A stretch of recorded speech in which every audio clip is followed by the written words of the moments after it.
Corona virus పేరు వింటేనే చాలా మందికి 2020 రోజులు గుర్తొస్తాయి. Lockdowns, marks, work from home, schools close. మరి ఇప్పుడు కరోనా మళ్ళీ వస్తుందా? ఇండియాలో సిట్యుయేషన్ ఏంటి?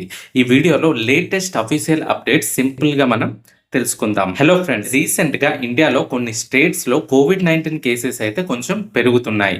కానీ హెల్త్ అఫీషియల్స్ చెప్పిన ప్రకారం ఇది 2020 లేదా 2021 లాంటి పెద్ద వేవ్ అయితే కాదు. ఆంధ్రప్రదేశ్‌లో కూడా కొన్ని కొత్త కోవిడ్ కేసెస్ అయితే రిపోర్ట్ అయ్యాయి. కోవిడ్‌కి సంబంధిత మరణాలు కూడా రిపోర్ట్ అయ్యాయి.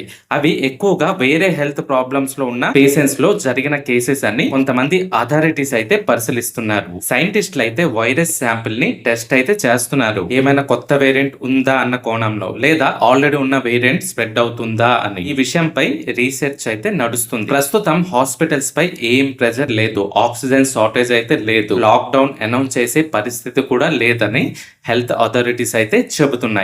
అయితే మనం కంప్లీట్ గా కేర్లెస్ గా ఉండకూడదు. మీకు fever, curve, sore throat, body pains లేదా బ్రీతింగ్ ప్రాబ్లం ఉంటే డాక్టర్ ని ఖచ్చితంగా కన్సల్ట్ చేయండి. ఇప్పుడు కూడా ఇలాంటి పరిస్థితుల్లో సెల్ఫ్ మెడికేషన్స్ అనేది అవాయిడ్ చేయాలి. క్రౌడ్ ప్లేసెస్ కి వెళ్ళేటప్పుడు మాస్క్ యూజ్ చేయాలి. అలాగే రెగ్యులర్ గా హ్యాండ్ వాష్ అనేది ఖచ్చితంగా చేసుకోవాలి. హైజీన్ అనేది చాలా చాలా ఇంపార్టెంట్. ఇది ముఖ్యంగా ఎవరైతే పెద్దవాళ్ళు, సీనియర్ సిటిజన్స్ ఉంటారో వాళ్ళు చాలా జాగ్రత్తగా ఉండాలి. అవసరమైతే మనం వాళ్ళని జాగ్రత్తగా చూసుకోవాలి. అలాగే ప్రతి సోషల్ మీడియా మెసేజ్ ని నమ్మకండి. ఫేక్ న్యూస్ చాలా ఫాస్ట్ గా స్ప్రెడ్ అవుతుంది. అఫీషియల్ గా గవర్నమెంట్ హెల్త్ అప్డేట్స్ మాత్రమే ఫాలో అవ్వండి. సో ఫ్రెండ్స్, ఇప్పటి వరకు ఉన్న ఇన్ఫర్మేషన్ ప్రకారం భయపడాల్సిన అవసరం అయితే లేదు. కానీ అలర్ట్ గా ఉండడం మాత్రం ప్రతి ఒక్క రెస్పాన్సిబిలిటీ. వీడియో అనేది మీకు యూస్ఫుల్ అనిపిస్తే వీడియోని లైక్ చేసి ఫ్రెండ్స్ అండ్ ఫ్యామిలీ మెంబర్స్ కి ఈ అప్డేట్ అనేది షేర్ చేయండి. అలాగే మన ఛానల్ ని సబ్స్క్రైబ్ చేయండి. Thanks for watching.